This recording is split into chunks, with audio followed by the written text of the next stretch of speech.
work with like-minded individuals.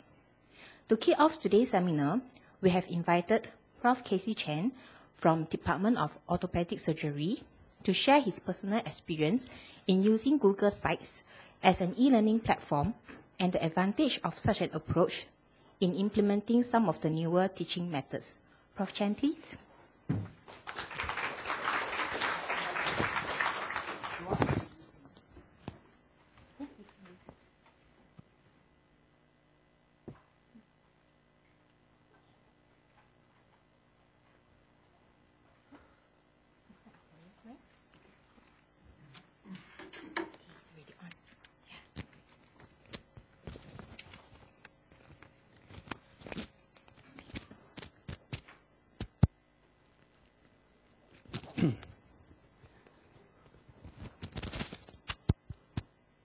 Can you hear me at the back?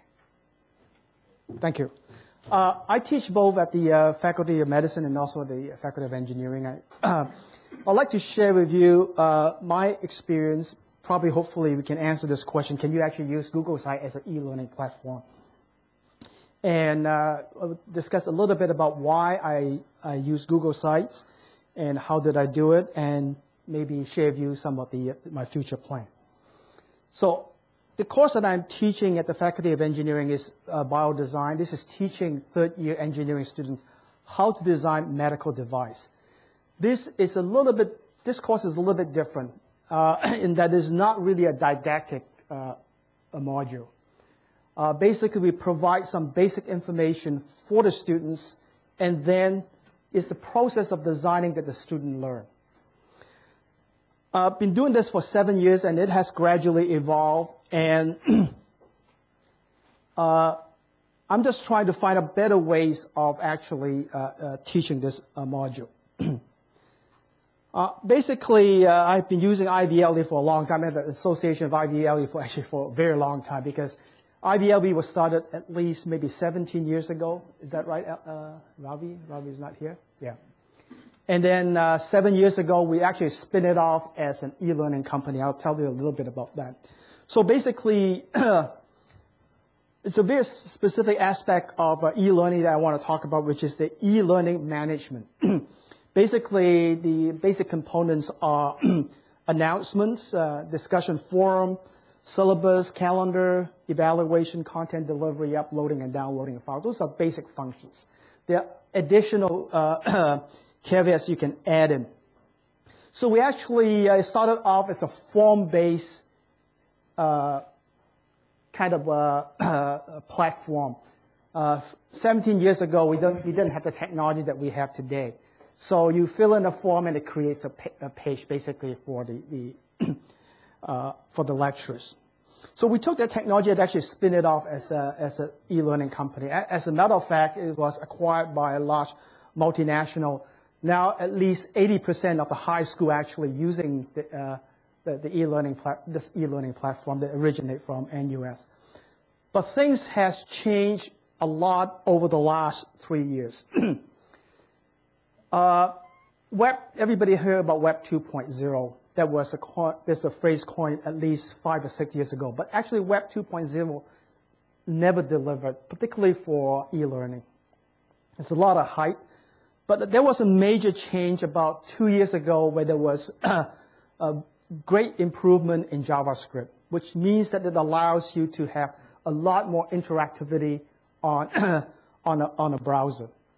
As a matter of fact, it has become so powerful that the way you look at a web browser is that it's actually an operating system within an operating system. So when you open Internet Explorer, or you open Firefox, or open Safari, you're actually having another computer inside your own computer. Okay? By being web-based, it allows you to have able to access it anytime, anywhere, but more importantly, across platform and across multiple devices.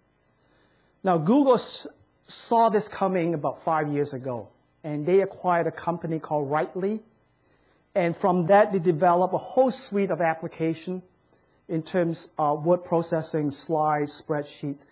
That never got very far for the first 3 years.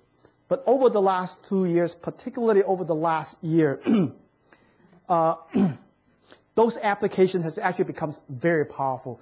As a matter of fact, all the basic word processing, spreadsheets, and presentation slide, you can actually do it as a web-based application.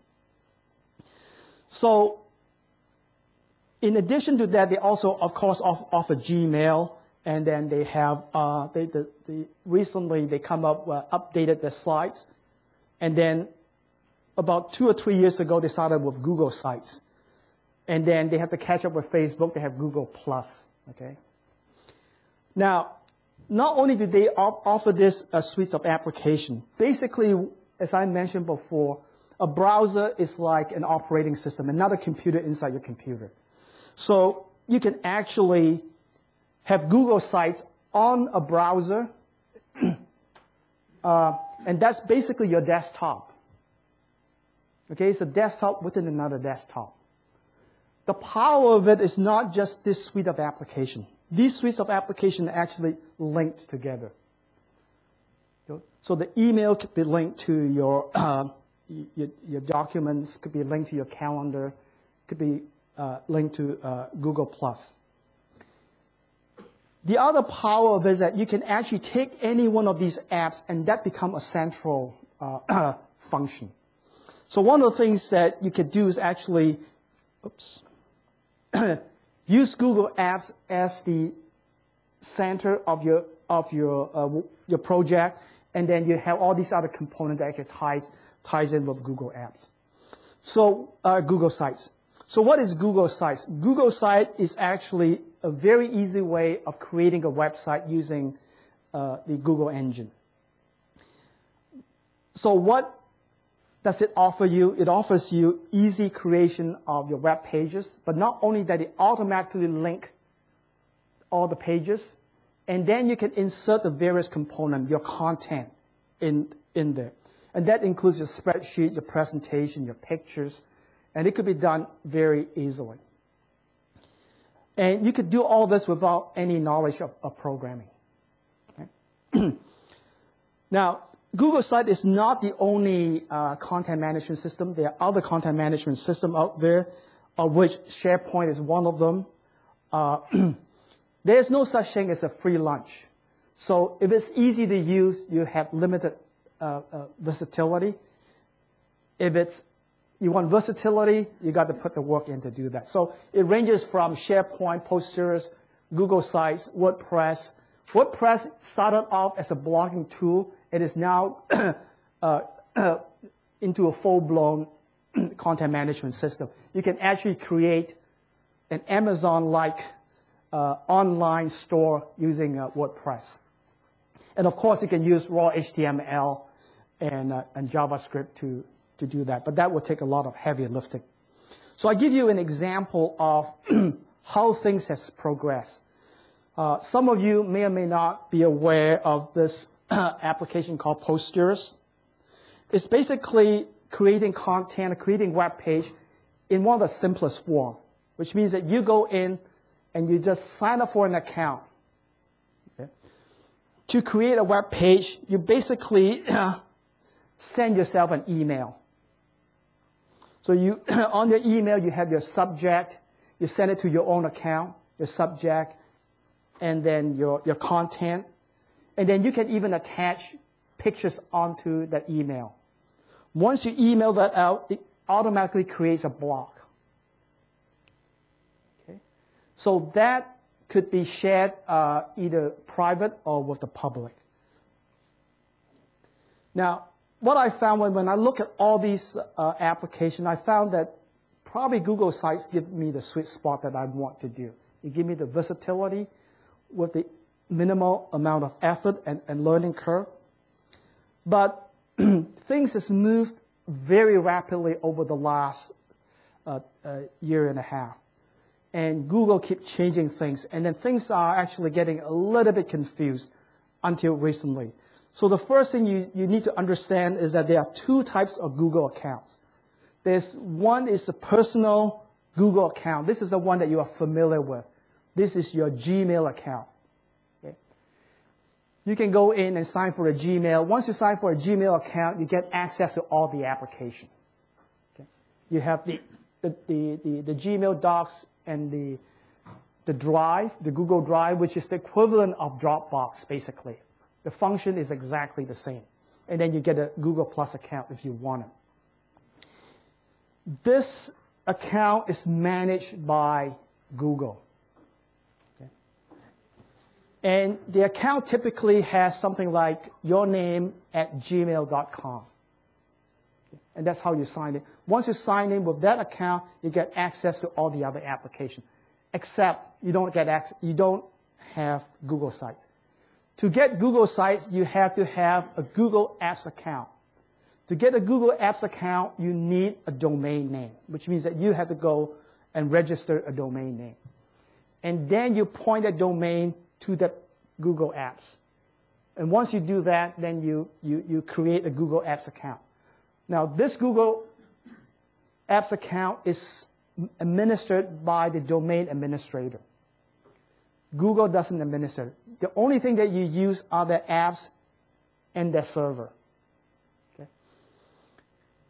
And it used to be free and then you can get 10 free accounts, 10 emails, and then you can put any number of web pages you want.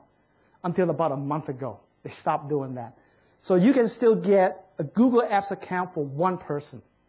So if you want a Google Apps account for a number of people, then you have to pay $50 per year per account. So that's the change. To create a website, this is the website that we have.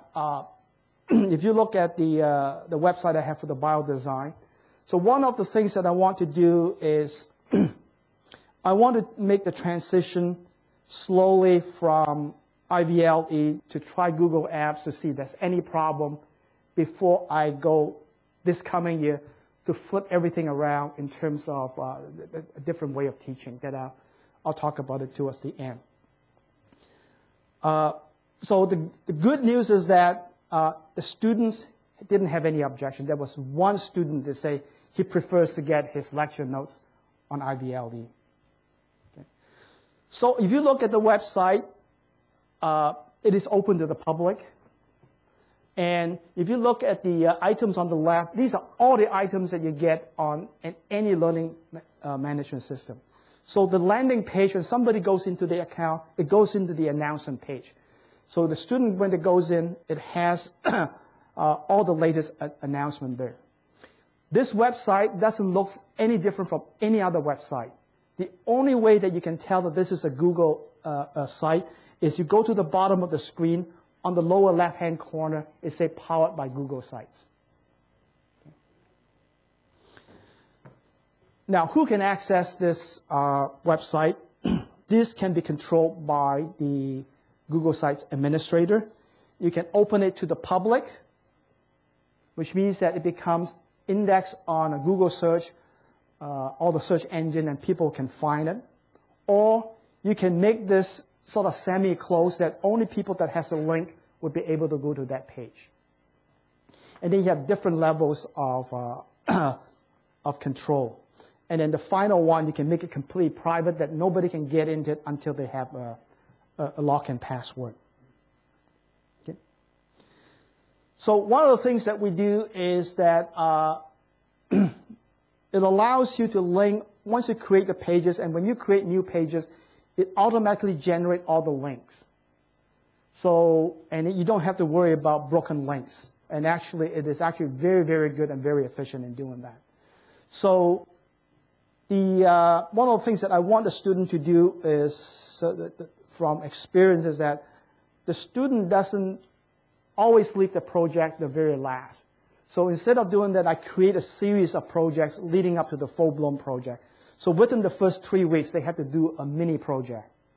Okay? So that is what the project is about. And then it has the subsequent link to the different projects.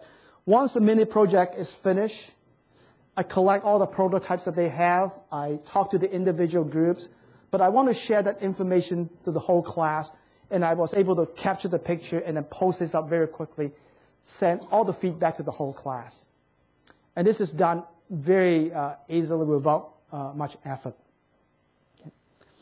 The other big advantage I found in Google Sites is the use of the calendar. So basically, when you have a Google account, you can have your calendar, and you can actually put all your lecture schedule and the lab schedule on that calendar, and then post it on the web page. And that could be, you can have it as an agenda format, or the month format, or the week format. In addition to that, the students can actually subscribe to those calendar. If they have a Google account, they can subscribe it on the Google Calendar, which means that you make any change, it automatically shows up on the calendar. Even for Exchange, you can still also embed it inside your Exchange calendar as well. Okay. Now, in addition to just the general content, so when I created this, so all I did was to cut and paste from my IDL, the syllabus description, and just paste it on very easily. Okay. You can have the lecture notes uploaded. I usually have a brief description about the lecture, what the lecture is all about, and then the files that they can download. The management of the website, uploading content is actually quite easy, but the first thing you need to do, you need to log into your account. Once you log into your account, what you see on the top of the page is your name, and then you have this edit bar. So you can edit the page, create a new page, or manage the whole website itself. Okay. So let's just click on the edit page. So what does that show? When you click on the edit page, it actually brings up this bar, the format bar on top, so that you can change the font, the different size, and you can actually type in physically, and then that once you save it, that becomes an edited page. And not only that, any change that you make, there is at the bottom of the lower left-hand corner the recent changes, so students can actually go in and look at the recent changes that you have made. If there's any major change, I would actually post it up as an announcement. Okay.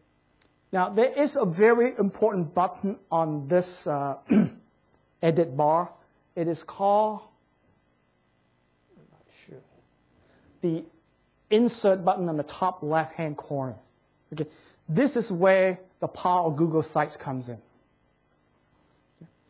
Once you click on that, it opens up the objects that you can actually insert on the web page with a single click. And that includes spreadsheets, documents, slides, pictures, videos, much easier than any other application that I have seen. Okay. And then you can you click on the new page button. It will open up a page and then give you the template, the type of page you want to create. Okay. And then you can click on the Manage the Site button. Once you click on that, it opens up the Manage Site page. And you can do all kinds of management, including embedding your own JavaScript into Google Sites.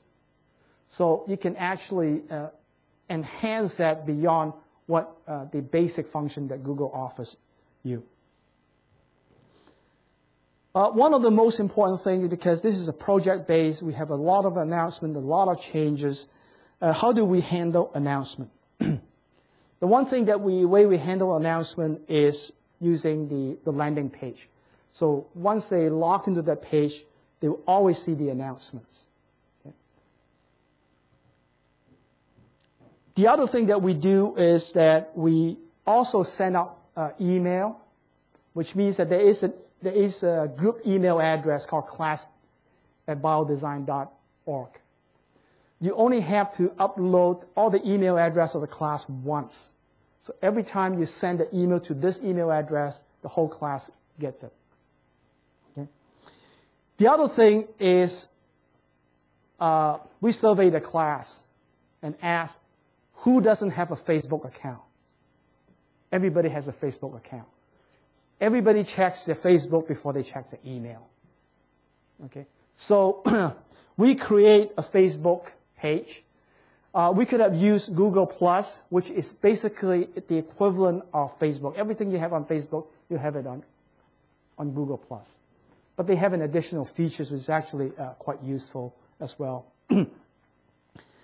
So we create a Facebook page for that course, and we post up-to-date information because we know that these guys goes in the Facebook account first thing in the morning before when they are drinking their coffee. Okay. So if they have glue on, if you look at here over here, if they have glue on the desk, which is we keep the desk very clean. They have glue on the desk. We complain to the students, and that's what we put it. Okay. And all the announcement, we sort of duplicate the announcement here, just cut and paste. They will see the announcement, and they get the link. But in addition, we also encourage the students to have their own group page. Each team have their own group page. I've taught this for 7 years, and every year I try to encourage interaction, at least online interaction, using the forum on IVLD. Nobody goes there, unless you say you're going to be graded for your participation. Okay.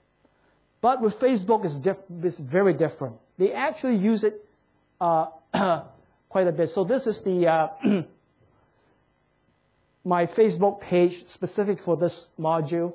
And you can see that a number of the groups has created their own Facebook page. And I say, if you create a page, please invite me as a friend so I can see what they're doing.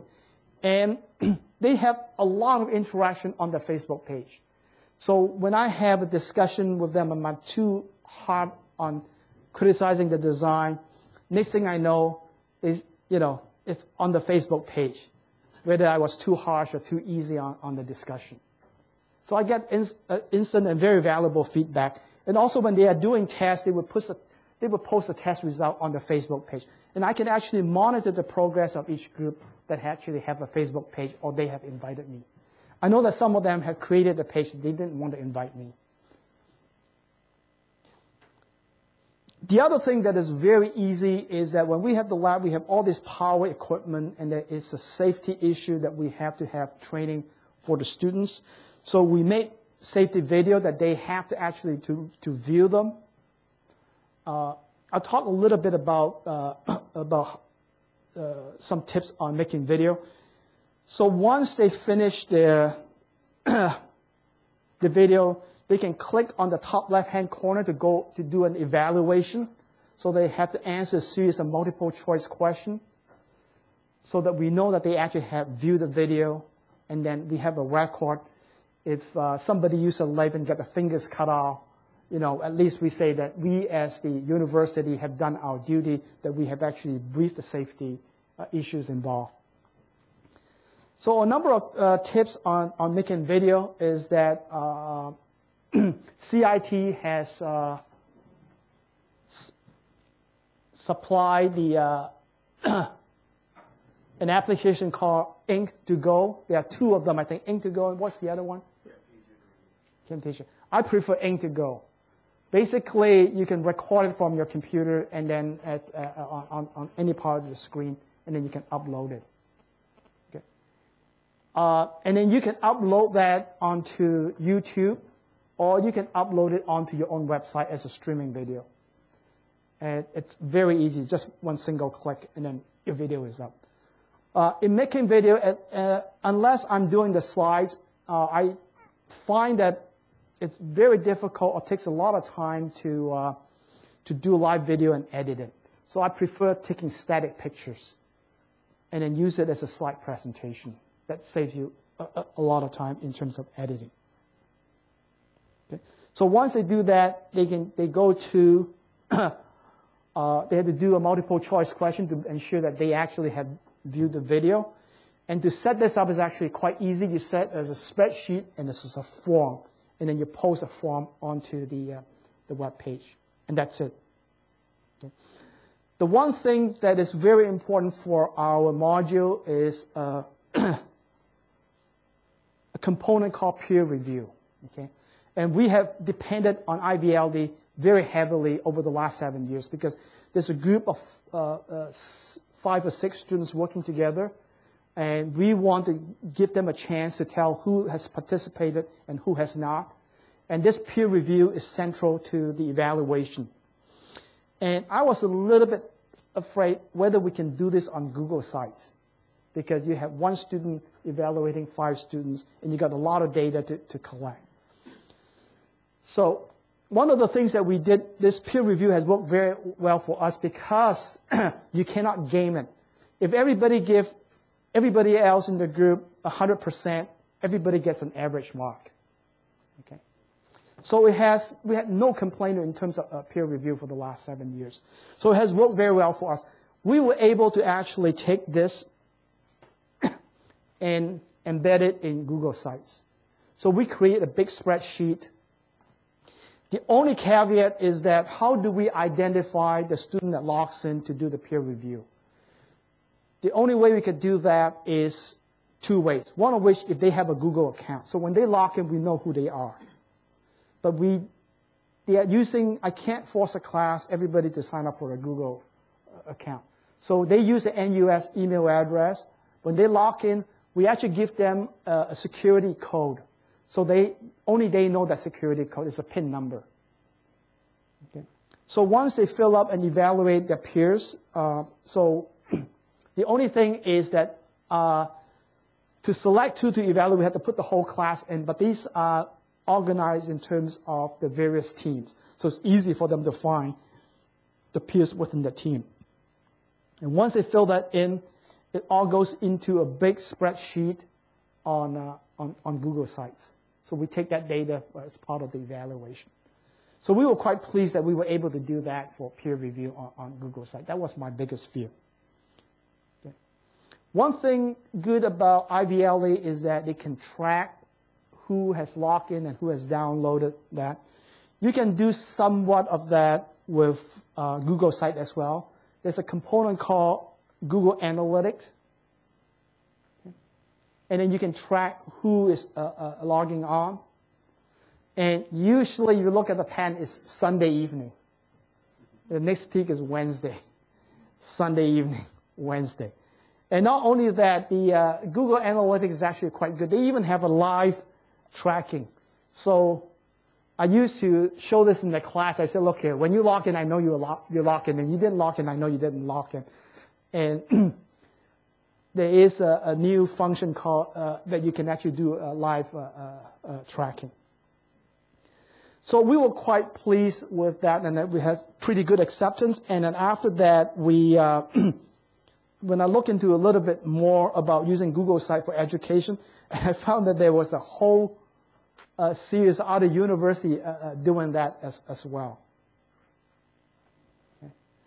And those of you who are familiar with Khan Academy, their website is actually driven by a Google Sites.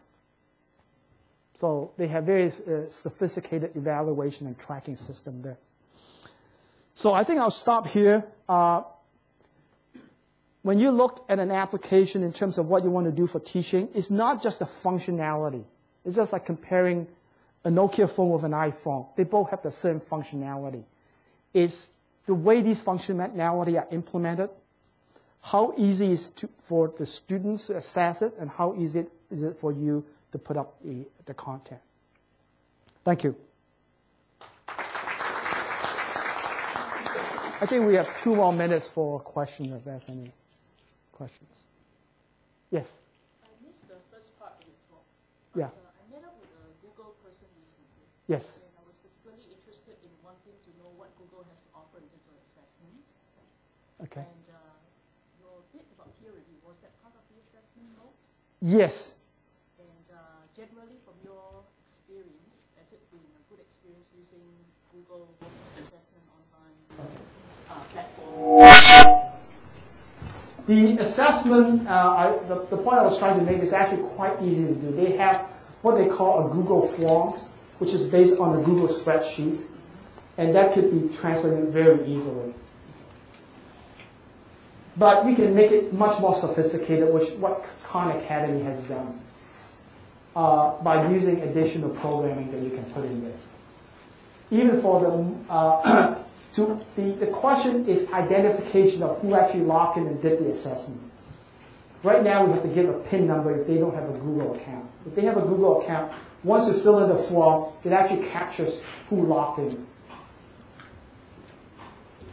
So it's actually quite doable and quite easy to implement. Yes? So what about the web data? Are they stored on the Google server, or can you store them on your own server? It's on the Google server. So on Google server. And do we have a limit in terms of space, storage? They have a fairly large, I think it's 5 gig or something like that.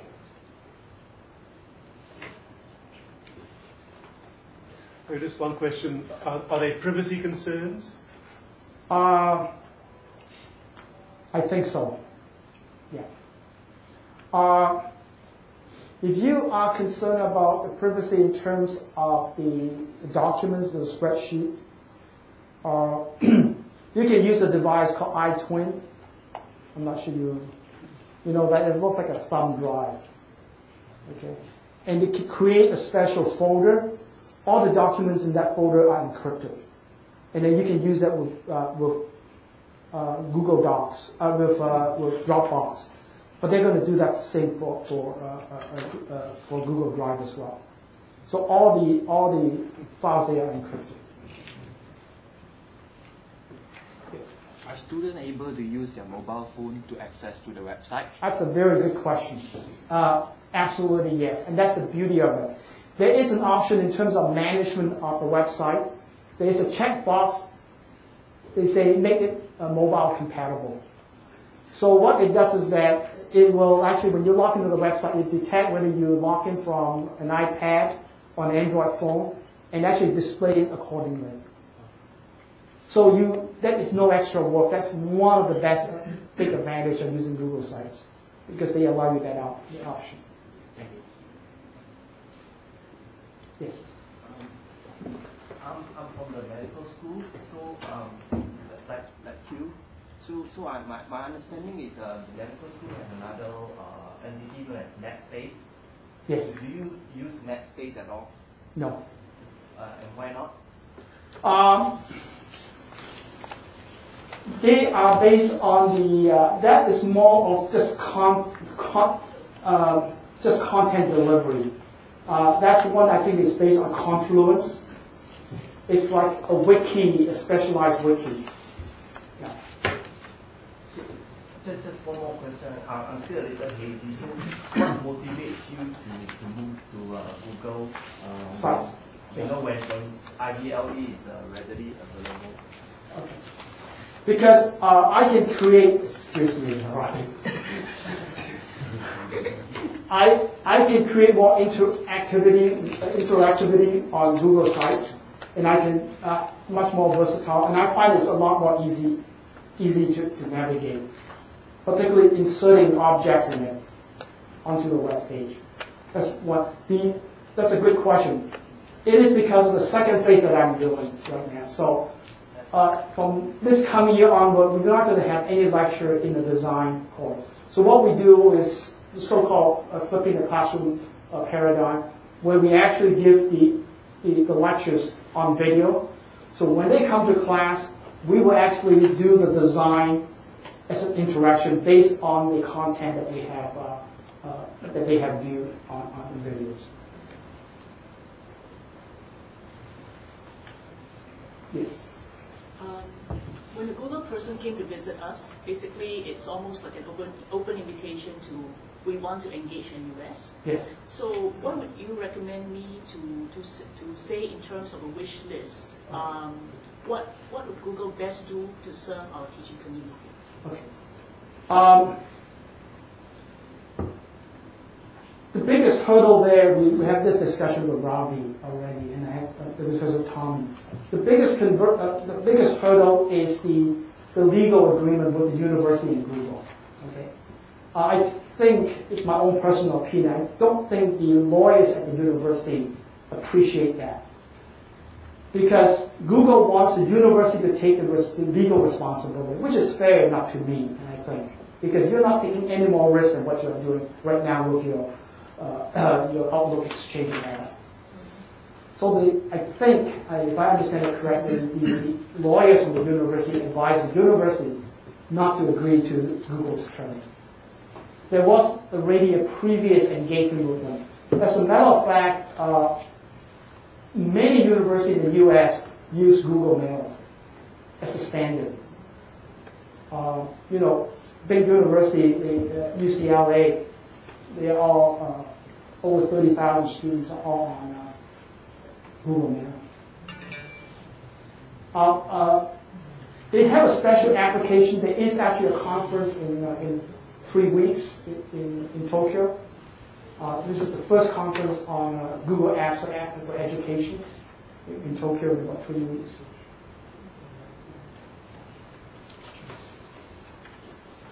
Thank you, Prof Chan. Yes. For the interesting sharing. If there's any questions for Prof Chan, maybe we can ask him during the lunch break or during the tea break.